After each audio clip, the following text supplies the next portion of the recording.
మన రామలింగేశ్వర స్వామి వారి ఆలయంలో విచ్చేసేటువంటి భక్తులందరూ కూడా ఆలయానికి విచ్చేసిన తర్వాత అందరూ కూడా ప్రదక్షిణలు చేస్తూ ఉంటారు.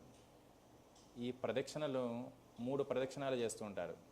3 ఎందుచేత చెయ్యాలయ్యా అంటే, మొట్టమొదటి ప్రదక్షిణం భక్తికి సంబంధించినది. భక్తిలోంచి 2వ ప్రదక్షిణం జ్ఞానానికి సంబంధించి, 3వ ప్రదక్షిణం వైరాగ్యానికి సంబంధించి. ఇలా 3 ప్రదక్షిణాలు చేయడం వల్ల ఏమిటయ్యా అంటే, మొట్టమొదటి ప్రదక్షిణం భక్తితో నిండి ఉండాలి. 2వ ప్రదక్షిణం ఈ భక్తిలోంచి జ్ఞానాన్ని అభివృద్ధి జరిగి ఉండాలి. ఈ జ్ఞానం తర్వాత 3వ ప్రదక్షిణం చేయగానే వైరాగ్యం కలగాలి. అందుచేతే భక్తులందరూ కూడా 3 ప్రదక్షిణాలు చేయవలనని శాస్త్రం చెప్తూ ఉంటుంది. ఓం నమః శివాయ.